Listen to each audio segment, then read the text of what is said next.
We're back with the World Soccer Talk podcast, the only podcast on the planet that focuses on watching soccer on television, online and apps. In episode 75, we feature news about Fox Sports acquiring the English language and Spanish language TV rights to several Liga MX clubs.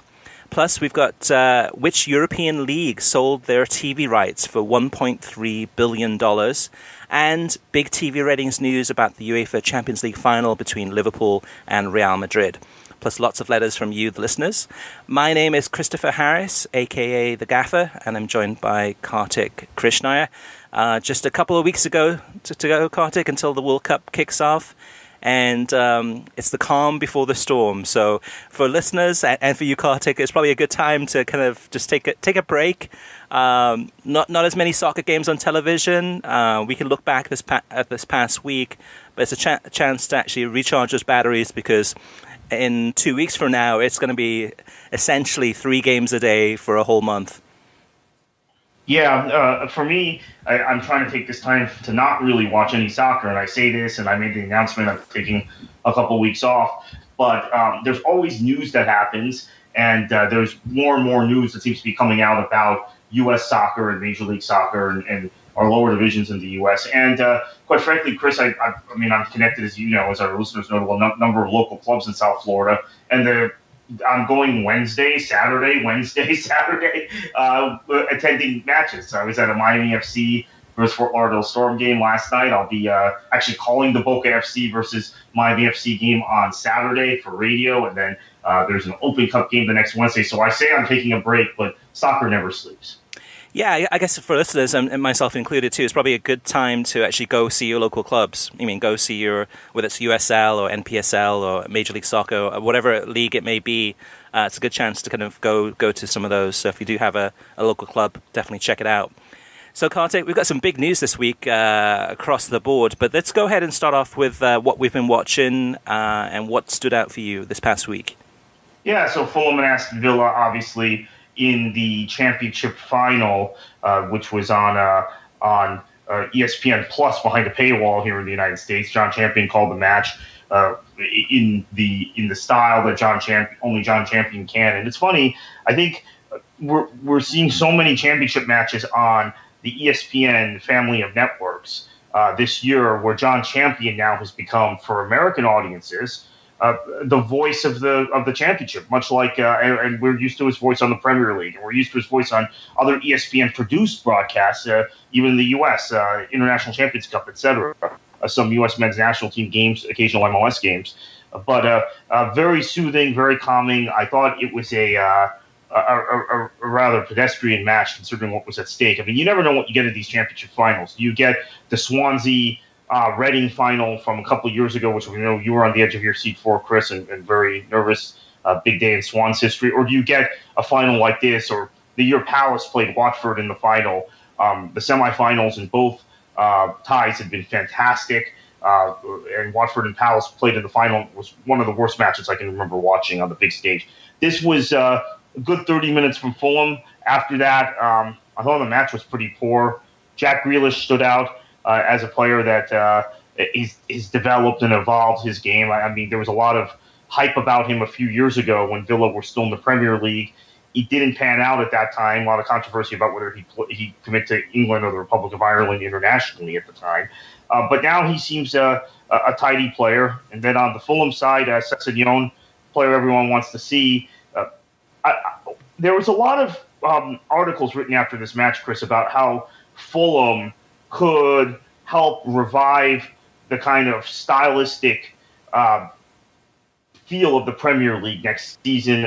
I know there are a lot of Premier League apologists that get mad at me on Twitter when I say that the league is simply not that good right now relative to where it's been in the past and relative to other top European leagues. But that's not just an opinion I have. It's an opinion a lot of writers and people who cover the league professionally have, that the Premier League is down, that there's a reason why you've seen diminishing performances in Europe, other than obviously Liverpool this season. But a feeling is that more and more teams are playing negatively because of the gap between the top six and the rest of the league. There is an optimism about Fulham, similar to the optimism people shared about Blackpool several years ago under Ian Holloway, and maybe more recently Watford when they came up. Although Watford was promoted under this manager and he got sacked over the summer, and they became a more defensive side under Kiki Sanchez Flores. But they Fulham, there's a lot of optimism out there, Chris, about the kind of football they're going to play. Maybe they'll be a team that is fighting and scrapping their way up the Premier League table, playing open, expansive football, nice, slick passing football, unlike what we've seen recently, which is teams that will bunker, and even if they intend to play nicely, like Eddie Howe's Bournemouth, eventually fall into a pattern where they're bunkering a lot more than they want to because of just the gap in level of player and talent. So a lot of optimism about Fulham. I get the sense that people are very happy they're coming up because of the stock. Yeah, I think it's one of those things, though, Kartik. Sometimes to me, it's more so the TV revenue is a factor in why some of these Premier League clubs, especially the bottom half, so many teams were so negative because there was so much on the line. The easiest way to score is kind of just keep it negative, keep it tight, and just launch the ball forward and hope for the best type of thing, rather than constructively set up a team to play a fluid style of football, very attacking minded, you know what I mean, kind of a lot of speed, etc. That's much harder to do than to do kind of the basics, and the basics is kind of what I think we've seen this past season in the Premier League. Just too many teams that play kind of a very basic style. Hopefully Fulham will be it. I mean, hopefully that'll inject some positivity into the league. For me personally, one of the most appealing factors of watching Fulham play is actually just seeing the games from Craven Cottage. I mean, one of the most amazing stadiums in England, and whether you're in person or in television, but just seeing the games from there, it's just a scenic stadium, scenic spot. That's what I'm looking forward to. For this match, I watched this. Actually, I didn't watch it. I listened to it on Talk Sport. So it was Nigel Adderley and Dean Ashton doing the commentary. And I was originally planning to sign up for ESPN Plus to watch the Championship playoffs and the League One, League Two playoffs. I didn't. So at this point, I'm probably going to wait until this summer to see if Swansea's going to be available. Well, actually, some of the games will be on ESPN Plus. So I'll probably end up signing up probably, I guess, end of July, beginning of August, and signing up for ESPN Plus just to watch Swansea play in the Championship games through there. We usually play once or twice a month through that way. But still, for me, ESPN Plus doesn't have that pull, doesn't have that thing that I'm going to be like, okay, I got to watch it, I got to have it. While for you, Kartik, I know with ESPN FC, being a huge fan of that show, that's a huge hook for you. I like the show, I like the people on it. It just I usually don't have time to watch that show all the time as much as I would like to. And then Kartik, so the big game then on Saturday after the Fulham game, the Fulham Aston Villa game, which was a little bit disappointing, the actual performance, was Real Madrid against Liverpool in the UEFA Champions League final. This one, Kartik, it was interesting too, because speaking of ESPN, what was ESPN's coverage like in the week leading up to the actual final in Kiev? Yeah, so ESPN FC's crew was in Kiev the entire week, led by Dan Thomas. You had Gab Marcotti there, Stuart Ralph Honigstein, really covering the Klopp angle. Sid Lowe was there, and they really dug into the nuts and bolts of the Champions League final, starting on Monday, all the way through Saturday and Sunday, where they now ESPN FC is 7 days a week. So six ESPN FC shows were anchored from Kiev. Now they would have Seb Salazar back in Bristol with Shaka Hislop or Stevie Nicol or Alejandro Moreno to go over their views, but it was all kind of Champions League final wall-to-wall at all times. And there was a little bit of MLS thrown in there, a little bit of transfer talk. Or actually, I guess a lot of transfer talk, but there always is on that show. But it was fantastic. And you wonder, okay, Fox is the rights holder. Well, do we even go down this path, Chris? Go down it. Fox is the rights holder, and they had no one in Kiev other than a reporter, right? Keith Costigan. Yeah. ESPN had made the commitment the entire week. Now, the same thing happened last year in Cardiff.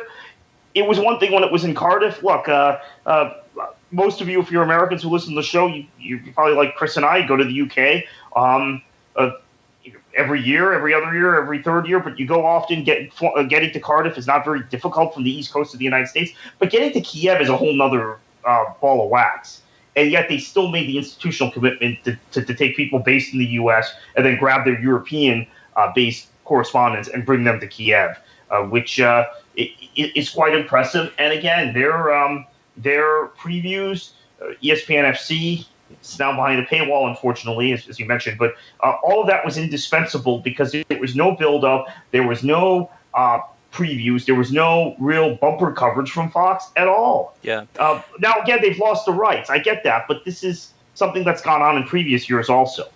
Yeah, it's puzzling because this is probably the first time in my memory I can think of where Fox didn't send anyone to any of the sideline reporter accepted. I mean, so Keith Costin, yes, but in terms of commentators, either commentators or co-commentators or studio analysts, they didn't send anyone to anywhere in the Champions League this season. I think last season, didn't they send the crew to they're probably in Cardiff on that one. But this season, they didn't send anyone from the commentating, co-commentating or talent other than a pitch-side reporter. And then you have to think about FA Cup. I don't think they sent anyone to any of the FA Cup matches. In previous years, they've had people there in the stadium commentating the final at least, and sometimes they've done semi-finals, etc., especially when they're doing the Gus Johnson thing and had Ian Wright and a bunch of others kind of go into those games. So it's puzzling because, I mean, it's the last season. It's the last season for the FA Cup for Fox and the Champions League. You would think it's down to cost cutting. I can't think of any other reason why they wouldn't send the crew other than to maybe give more rationale or maybe to support their claim that most commentators commentate from a studio off the mic, off the monitor. That's the only thing I can think of. It just does not make sense at all. I will give credit to Keith Costigan, though, too, because with the UEFA Champions League final pre-game show, within a few minutes, he jumped right in, and the first interview he got was with Steve McManaman, pitch sides in Kiev, and that was a great interview there to get that opportunity there. But overall, I mean, it just... it's really embarrassing. I mean, to be the rights holder, and then you have NBC, who has their own team of people every single weekend throughout the entire season. And then I think this past season, they had the crew. They sent them out, the whole crew. I mean, Rebecca Lowe and the two Robbies, etc. Sent them out to the UK twice during the season to do kind of a whole full weekend. So really bizarre from Fox and. Really disappointing. I mean, we'll get more into the TV ratings a little bit later, but disappointing where they're just half-assing it. Yeah. And then we got the DraftKings infomercial too, right, in the pregame. So it was just, it's as bad as you can get, really, unfortunately. Well, taking their cue from Don Garber on the gambling angle, I guess. Before you jump into the USA-Bolivia, so I did listen to TalkSport Radio 2 for the Rotherham against Shrewsbury League 1 playoff final, which went to extra time. And through radio, that sounded like a really thrilling match, end-to-end action. Rotherham eventually going through on that one in extra time. And then we had the Bolivia-USA game that was on Memorial Day. And I'm not sure about you, Kartik, because I haven't talked to you about this one, but for me... I had to switch it off after about 20 minutes. I mean, Bolivia was so bad. They were so bad in this game, just from the back, just making basic mistakes. And it wasn't until later that I found out this was essentially a Bolivia C team. This was a really, really weak Bolivia team. And I just, it was so one-sided, and Bolivia was so bad. I was just, okay, I just switched it off. How about you? How dare you say that? The narrative now is that U.S. are world beaters, that this group of kids are going to be greatest generation. They're going to be like the Belgian generation that's playing currently. You know what? I can't talk about the U.S. men's national team. I mean, I made it a policy, and people who follow me on Twitter know I tweet about anything, not just soccer, but obviously politics and travel and global society and all kinds of current events, and don't have a filter. I stopped tweeting during U.S. men's national team games over a year ago because of the the delusion, the high levels of delusion U.S. fans have. And I thought, okay, maybe after non-qualification, that's changed. The levels of delusion after this match are perhaps worse than what we used to see. I mean, it's as if, and then there are people who are arguing with me privately saying things along the lines of, well, it's different now because all these young players are going to be playing together, and they've shown so much and they have technical ability that Americans haven't had before. No, Americans have for years hyped up whether it's the Juan Agadellos or the Danny Satellas or the Sal Zizzos. I mean, I could go on and on. Right. Guys that were supposed to be, even guys like Charles Rankin and Joseph Gaia, who never amounted to anything. So it's just that cycle again. The difference being the senior players have been so discredited that there's been to integrate all these young players from the youth national team into the senior national team at an earlier stage, which could be a good thing or it could be a very bad thing. We don't know, and to just kind of assume that all of these players, when there's a history of American players dropping off between the ages of 18 and 22, we know, we've talked about this before, the U.S. tends to do well at youth tournaments, at U17 and U20 tournaments, not at the U23 level. We've seen them not qualify for 2 successive Olympics, but the U.S. tends, with some exceptions, to do well at the U17 and U20 level. Those players then hit a wall in their development between 18 and 22, and in often cases, it doesn't matter. It doesn't matter whether they're in Major League Soccer, because a lot of people in the narrative want to blame MLS, or if they're in Europe. There's some sort of mentality or mental block with American players. Now, there are exceptions. Christian Pulisic is clearly an exception, but I don't know if Justin McKinney is an exception yet. I don't know that any of these other guys we've seen are exceptions yet. In fact, Rubio Rubin was a guy we were talking about 3-4 years ago as being the next great U.S. star. He's now 22. I know he looked good in this game, but he has essentially flunked out in Europe, is now back in Liga MX. So yet another example of a player that between 18 and 22 hit a wall. Julian Green's another one. He was in this. Between 18 and 22 hit a wall. Yeah, but that's the thing though too. I mean, to me, I'm all for playing the youth. I mean, all giving them an experience. But when you're playing against such a weak opposition, it's really hard to tell how good or not they are, because they look good because the actual opposition is so inferior. To me though too, and that's the thing too. If you do criticize the U.S. men's national team, then it's almost like you're being unpatriotic. It's not about it's not about the football. It's about, well, don't you support the United States? And it reminds me a lot of England, because England always hypes up the youth. Like, they'll have a young player that'll play one game, or even in the Premier League, and score a goal, and and then all of a sudden this is the next big thing. And then he plays for England in a meaningless friendly against some Eastern Bloc country, and people going crazy about it. It's the same. It's the same thing. It's frustrating, Kartik. Anything more to say about this one before I move on to Mexico-Wales?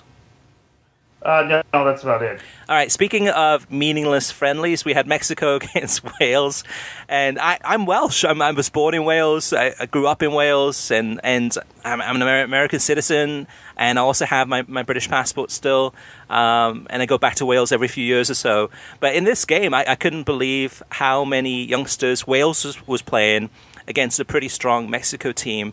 And even some of these Welsh players that came off the bench, I was like, I don't even know who these people are. I've never even heard of these players. They're so like kind of low down in the ranking. It's good that Ryan Giggs is playing a lot of these youngsters. We saw David Brooks from Sheffield United, who's a really promising attacking winger at times, or centre forward.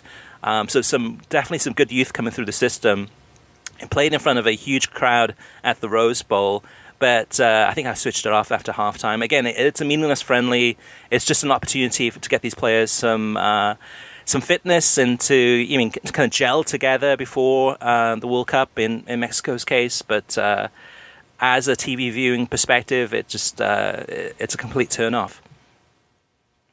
All right, Kartik, so now buying tickets can be complicated and confusing, but there is a better way to buy, and that's with SeatGeek. SeatGeek is the smartest, easiest way to get tickets to every type of live event, whether you're searching for a last-minute deal, planning a night out with friends, or need to find the perfect gift. SeatGeek helps you find the best seats at the best prices, fully guaranteed.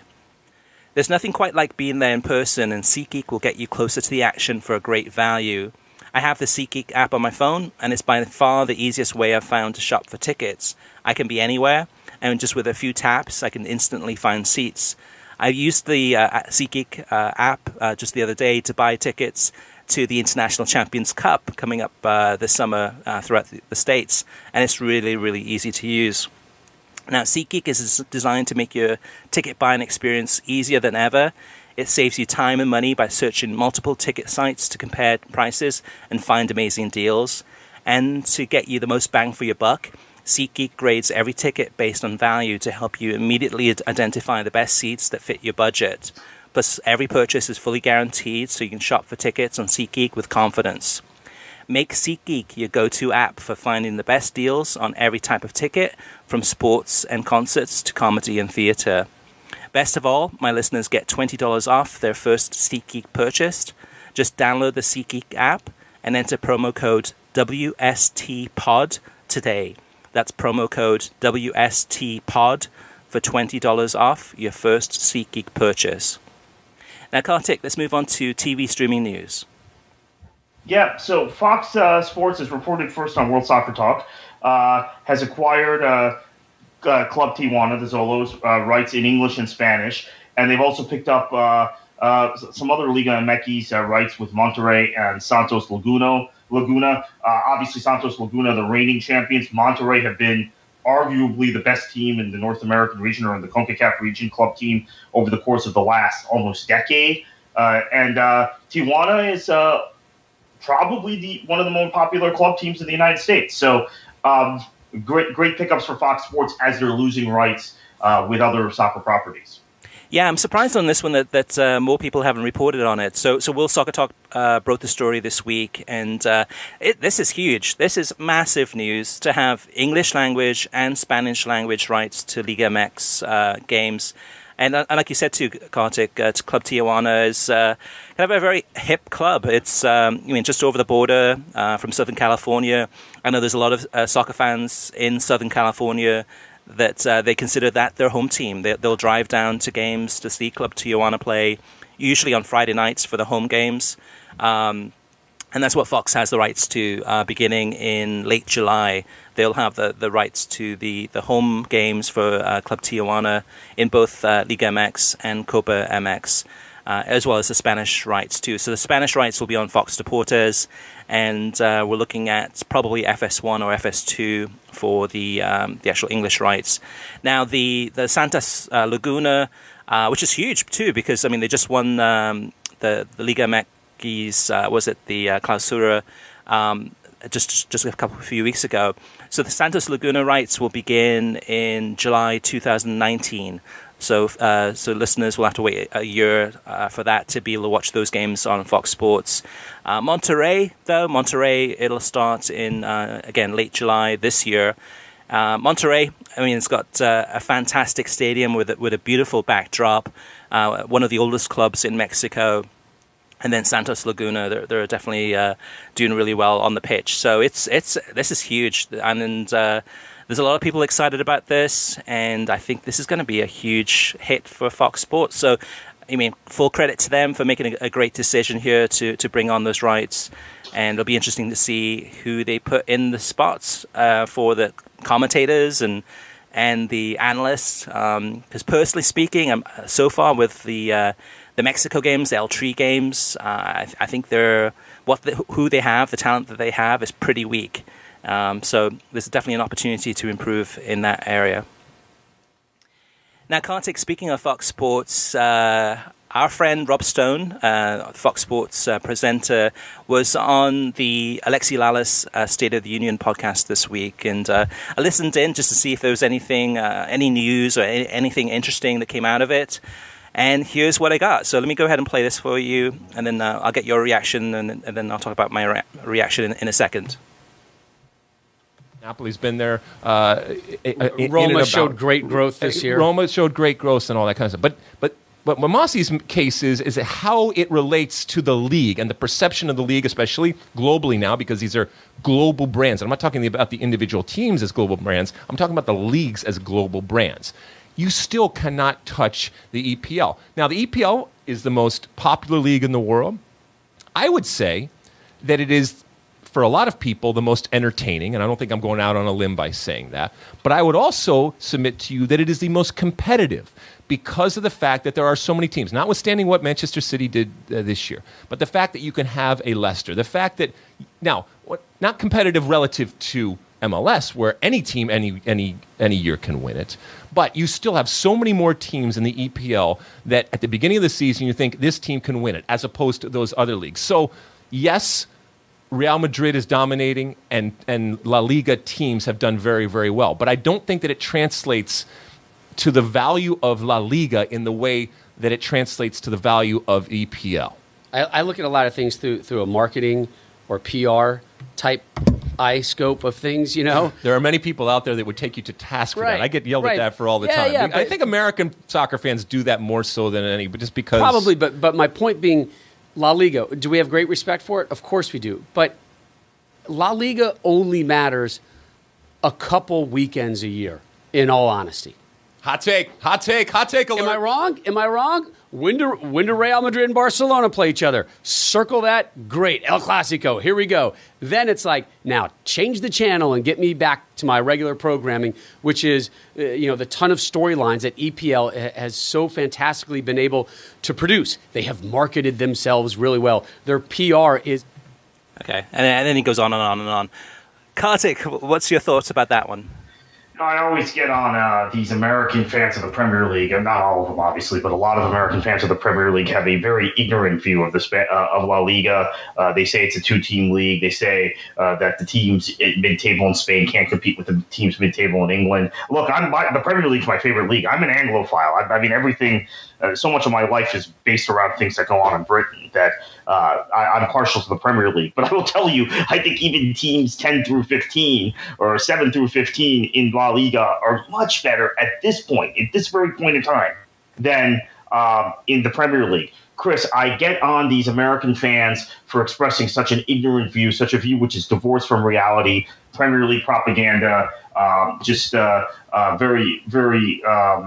biased views. But then when the person who has arguably the most prominent role in presenting soccer in the United States expresses the very same view, albeit it, words it a little differently, but the very same view, then you realize where this comes from. This is just an absolutely stunning comment. I mean, I just don't even know where to start. I mean, and this is from a guy who's been a presenter, has been the studio host when Atletico Madrid, which is not one of the big two, gets to two Champions League finals while he's the presenter. It's stunning, and he's been. They've covered the Europa League, where you've had Sevilla and Atleti again, and you've had even Getafe and Osasuna have these runs in Europa League at Valencia. I'm just floored by this. It's stunning. No wonder everybody. No wonder so many American fans express such ignorant views of La Liga when it's coming right from the top. Yeah, it's embarrassing. I mean, it's one of those things that you would expect him to be a person that's actually watching those leagues a little bit more closely, especially with the World Cup coming up. And as his role, asking tough questions to the analyst in the studio, you'd expect him to know about, to be watching the leagues around the world a lot more rather than watching some other, bowling or whatever sports he's watching instead of watching La Liga. But to me, it's completely ignorant and it's embarrassing. I mean, he says that La Liga only matters a couple of weekends a year. If that's the logic he's using, and he's saying that's basically... Explain some of Real Madrid's lost season. When nobody in the Champions League could beat them. Explain some of their losses in La Liga this season. Well, yeah, but but going by his logic, where only 2 games a year matter in La Liga, then that means that 0 games in Major League Soccer matters. I mean, I'm sure in his mind he's thinking that, there's a lot of stuff happening in Major League Soccer. We've got parity. I mean, we've got all these clubs cancelling each other out. You never know what's going to happen. But it's really...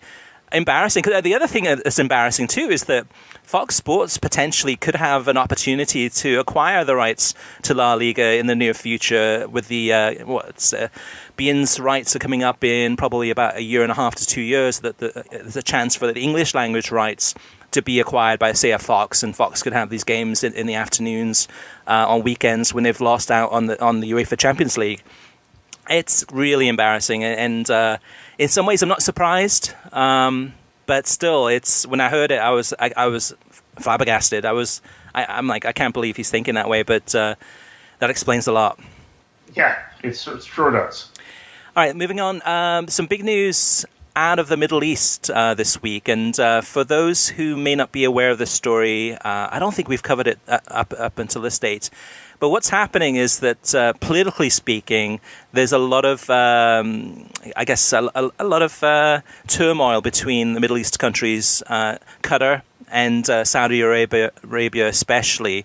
So what's happened is that in Saudi Arabia, they're pirating beIN Sports' feed that's coming out of Qatar. So allegedly, is Saudi Arabia, and actually is the Saudi Arabian government, has been able to actually pirate the beIN Sports feed coming out of Qatar, which means that people in Saudi Arabia are being able to watch the Premier League, the Champions League, and coming up soon, the World Cup for free instead of subscribing to beIN Sports in Saudi Arabia. Now, the pirate channel is called, instead of beIN Sports, it's called Be Out Q, which would be, be out of Qatar is what the message they're sending. And Qatar has gone ahead and asked FIFA to take action on the Saudi piracy, and supposedly, well, actually not supposedly, but reportedly, is that the folks at beIN Sports and a lot of the technology kind of experts have investigated this, and they say that definitely the Be Out Q feed is coming from Saudi Arabia, and they believe that Saudi Arabia is not doing anything to try to stop this from happening, and they believe that the government is involved. So this is one to watch. It's just goes to show that online piracy can be used for political advantages. And also, this is going to be a huge hit to beIN Sports. They have the rights. They're paying these multi-million dollars, if not billions of dollars, for these rights.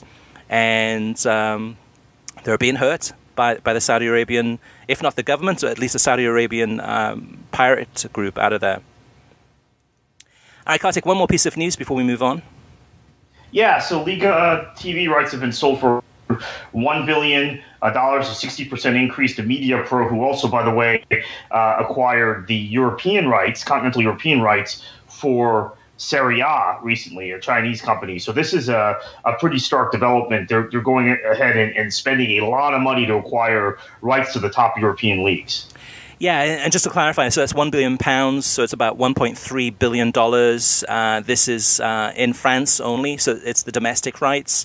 But 60% increase from the last rights deal to this new rights deal, that is huge for Liga, and it's going to give a lot of money to these French clubs. So in the past, for the last couple of decades, a lot of the European clubs, Arsenal as one example, has really been kind of picking and choosing some of the best players from France.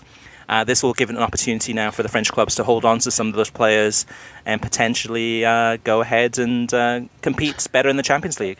Yeah, it's very interesting for me because it coincides with Brexit. So one of my big concerns about what happens to the Premier League in a post-Brexit Britain is that there's this possibility that EU-based players without national team caps, and particularly I'm thinking of French, Dutch, and Belgian players at that point, because there's been a huge influx of those players for the last 20 years into the Premier League. They may not be as accessible to a lot of the Premier League clubs, to particularly mid-table and teams fighting relegation. So now there's an even greater incentive for some of those guys to stay in the French league with this added money. So this is this could really kind of develop a change in transfer policies, et cetera, and the flow of players that we've seen really for the last 15 or 20 years. Yeah, that's huge news. All right, so let's move on to TV ratings. And Kartik, a huge number, an absolutely massive number here for the Liverpool Real Madrid final on Fox, on the big Fox. 2 million viewers for this one on Saturday from 2:45 to 4:45 Eastern Time. Obviously helped by Liverpool, I think, in many ways. Yeah, I mean, this is the first time in several years that you've had a Premier League club in the final. Real Madrid with a huge fan base in the United States too, so the two combined, 2 million, that's a massive number for Fox. And it's just a shame too that they're losing out on the Champions League, and the Champions League going to Turner Sports and Bleacher Report starting in August. The timing of this is bad, but I guess they'll take it, and they'll probably say, like, hey, all that money we saved in having our commentators in a studio, it's we saved some money, and we probably made a lot of money from advertising dollars from having these 2 million viewers. It was even bigger, Kartik, than Mexico. That's huge. So Mexico against Wales, the friendly on Memorial Day on Univision Networks had 1.8 million, which is by itself a big number. And then coming up this weekend, actually, it's Mexico against Scotland. That's on FS1 and across the Univision networks. That one's going to be at the Azteca Stadium, and it's completely sold out. So a lot of anticipation for that one. That should be a great send-off game for Mexico. But some big numbers coming out of these big games this past week. Now, Kartik, the thing I forgot to mention too, actually, in what we've been watching, is I was going to ask you if you had a chance to watch Phenoms, the new Fox documentary. I actually did not even know about it, and found out about it after when I was reading The Week magazine, which is one of the news magazines I subscribe to, and it was listed as a TV program to watch, and I saw this on Saturday, and show debuted on Friday. So I will watch it this week. I missed Davinson Sanchez, and I think Max Meyer, right? Those were the first two? Well, I'm not sure. I missed it myself. So just for background, I think there's a lot of people in the same boat as you, Kartik. I mean, Fox did a really poor job of marketing this one and getting the word out there. Last week's podcast, we did have the interview with Mario Melchiot and one of the executive producers, David Worthen Brooks, and we talked about the film a little bit and talked about the whole series. So the concept of it is great. The concept is that they're behind the scenes. In the lives, in the homes, in the changing rooms of these major athletes. And they're major athletes in the Harry Kanes, and kind of Dele Allis and etc. But there's some of them that are lesser known. So it's a great way to kind of get to know some of these players a little bit more personally. It's just the way that it's filmed is just so slow and dramatic. Overly slow. It's one of those things that for most people, I think within about 5 or 10 minutes they would switch it off because it's just the pace is too slow. I stuck it out for the goalkeepers one, which is I think the episode 3 or 4. I enjoyed it, but after watching it, I was like, this is not going to work. Most people are not going to get into this. And I missed it Friday nights when they had the premiere. So the premiere was on Big Fox. So this is huge. Prime time, 8 o'clock.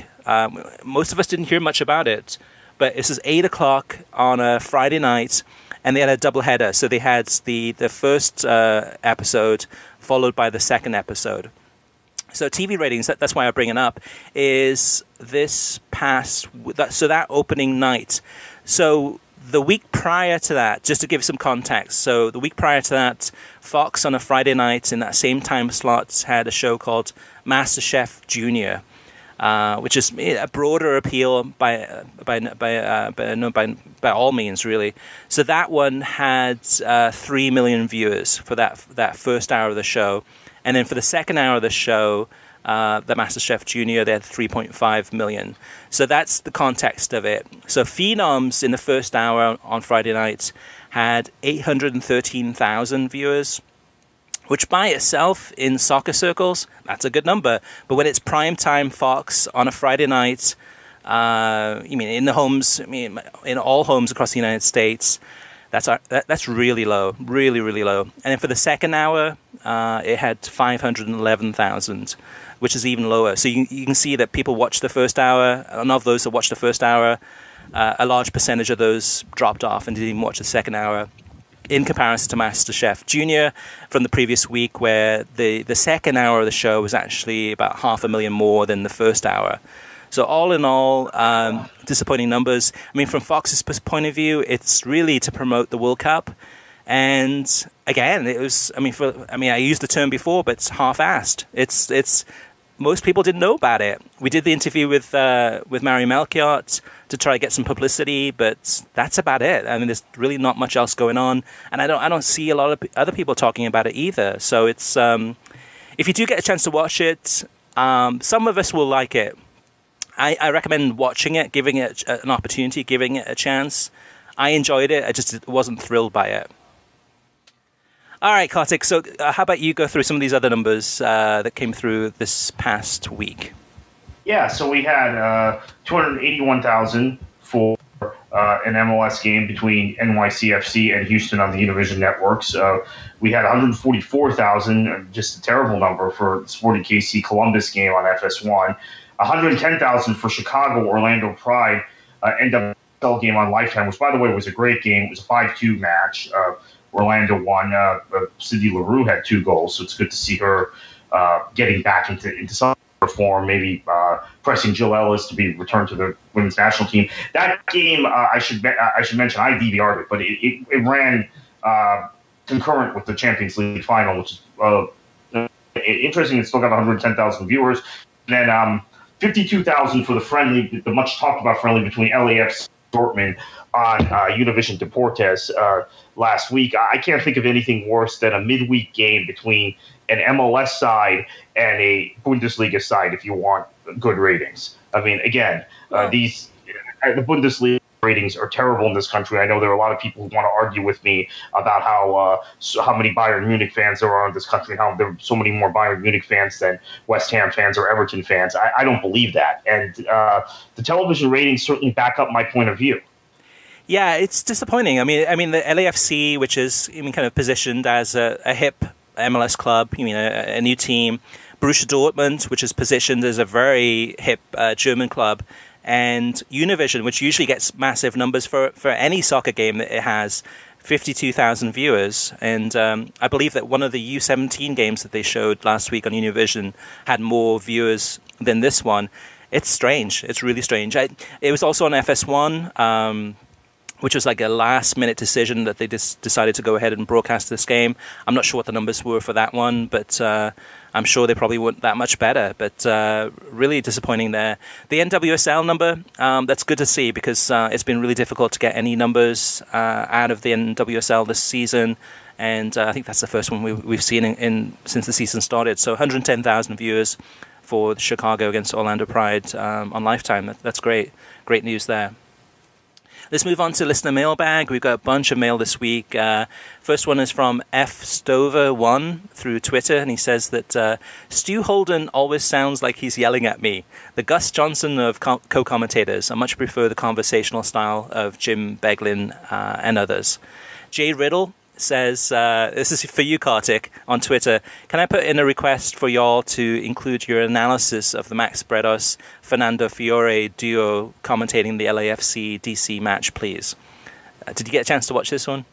I did not. I did see all the controversial officiating calls from that match and Bob Bradley's reaction to it. But I might go back now on ESPN Plus and try and watch it, actually, now that you mentioned this. I probably will do that today, Jay. I watched the highlights, so I watched maybe like a 2-minute clip of this one, and I had a laugh. Again, it depends what you're looking for. If you're looking for just laughter and just pure enjoyment, Fernando Fiore and Max Bredos are probably the two best you can have together in the same booth, because Max with his goal calls and Fernando Fiore, where you never know what he's going to say next, it's enjoyable in small packages. So I wouldn't want to have this every single game, because it'd be a complete turn-off, especially for a big, really serious, important game. But for entertainment factor, I guess it would have been better for LAFC Dortmund to have them commentating that one, where it's a friendly, versus LAFC DC United, where it's a meaningful Major League Soccer game. But yeah, it is what it is. Aaron Lee tweeted us this. He says, thanks for the Telemundo World Cup information. World Soccer Talk and Kartik, you guys, it's the best way to access it in the moment. Oh, no. He says the best way to access it in the moment is via YouTube TV. Going to have to halt Sling TV temporarily. This past Saturday's UEFA Champions League final confirmed to me that most of Fox's coverage is not solid enough. So yeah, definitely YouTube TV is one solution that's going to get you Telemundo, as is Fubo, and Sling. I don't think has Telemundo. If it does, it doesn't have a lot of coverage there. So yeah, good feedback. Average Geek, John, on Twitter says, you complained about the championship final on ESPN Plus, but it was 5 to 10 years ago that, and it was on ESPN. No. Let me start all over again. Sorry, John. You complained about championship final on ESPN Plus, but if it was 5 to 10 years ago and it was on ESPNU, it would be the same issue. Which I get what he's saying, which is accessibility. And I think a lot of us have ESPNU. Those of us who have cable or satellite, probably we don't realize how many of us actually have ESPNU. So it'd be a pleasant surprise to actually find it if the game was on ESPNU years ago. The fact of the matter is, though, we believe it's been a decade or more since the championship final wasn't on television. And in those years, it would have been on, everything from beIN Sports to probably Fox Soccer Channel, which is more accessible. It's something we watch all the time. So I get what you're saying, John, but I don't think it's the same issue. But there you go. All right, Raymond Orozco via Facebook. He says, I think you guys have a phenomenal show. I am a Mexican-American, and I feel that Fox's promotion of the Mexican national team is just disingenuous. But I do applaud the effort. I think Fox dropped the ball during the Copa America.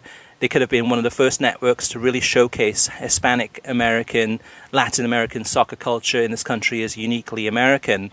They could have went into these communities, into soccer establishments like bars, restaurants, even people's homes, and really highlighted the rivalries of the international level and club level and what drives these.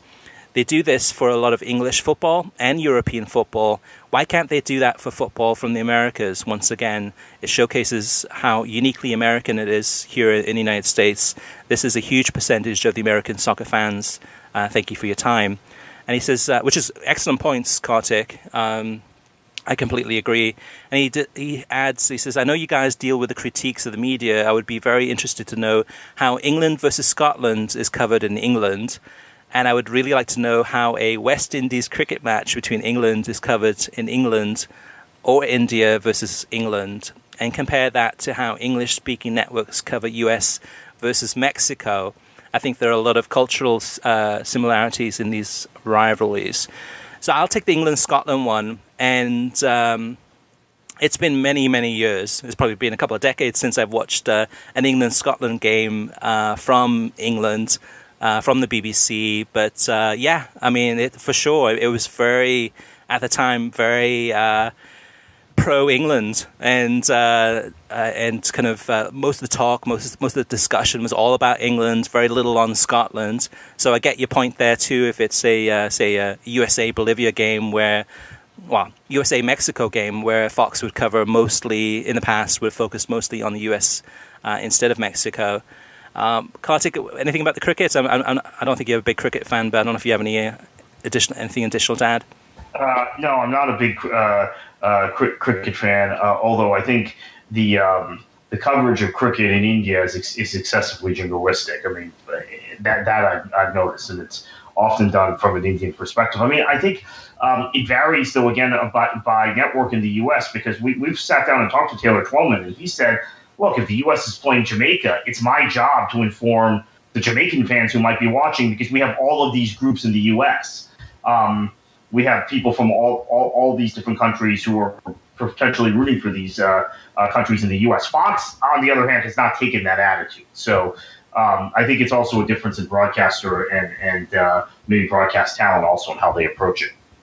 All right, one more letter, and that's from Craig Shapiro, and he tweeted us these questions. He says, any idea if Fox Soccer Match Pass is going to drop its subscription price now that they won't have UEFA Champions League and UEFA Europa League next year. They're pretty much down to Bundesliga and Bundesliga 2, right? I suspect there'll be a whole additional subscription through TNT now. So through TNT, it's actually going to be through Bleacher Report. So Bleacher Report will have their BR Live, which you can subscribe to, and we don't know what the prices are going to be yet. I think they're going to have a price per game. So if there's just one game you want to watch, we'll have to wait and see what the price is on that, or if you want to subscribe for a month or for the entire season. But we'll have to wait and see. What about Fox Soccer Match Pass, Kartik? What do you think on that one? The price point for me, and I responded on Twitter to Craig, and the price point for me has always been wrong. It's always been higher than the other alternative packages, which give a similar value product. I don't see how they can continue with this price point. But for some reason, since they launched it in 2010 in its various incarnations, it was called Fox Soccer to Go then, or something along those lines. FoxSoccer.tv.